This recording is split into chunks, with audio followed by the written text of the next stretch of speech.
Dr. Sarah Alexander, Dr. Sarah Carnell, Caroline Haynes and me, Thomas Davenport, all teach maths in the Engineering Foundation year at Aston University to a cohort of around 200 students.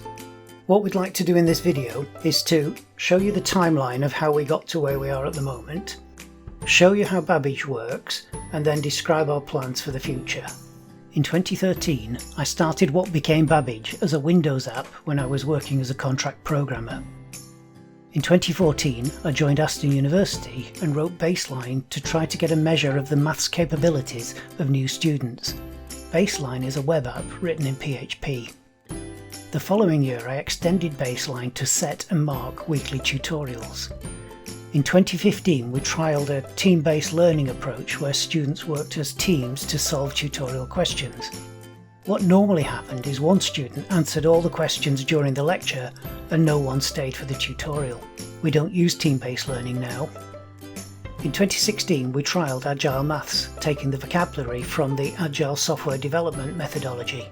Students met weekly in groups of 8 plus or minus 1, where half of them would present one aspect of that week's topic. The following week, the other half presented. Agile works very well. Student feedback says they hate presenting, but when it comes to revision, they already know the topics that they've presented. We still use Agile. The main problem with Baseline is that students only give their answers.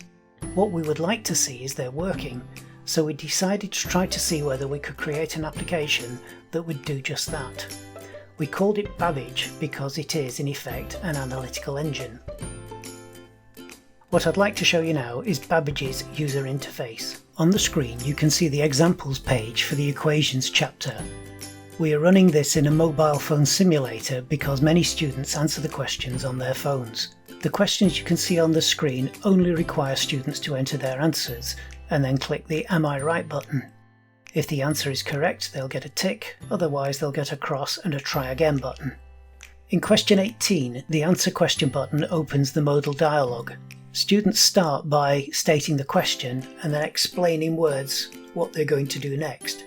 They can click the Am I Right button at any time and Babbage will mark their work so far. When Babbage reads divide by 2, it divides the previous line by 2 and saves its result. Students give their next line and Babbage compares its version to the student's version. If they are equivalent, Babbage writes OK. The final answer is prefixed with the keyword answer followed by a colon and needs to follow directly from the student's previous line. So, what next? First, we're going to replace Baseline with Babbage.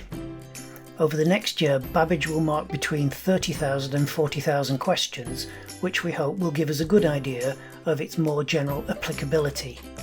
Then we'll report back at CETL-MSOR 2022. Thank you for watching and see you then.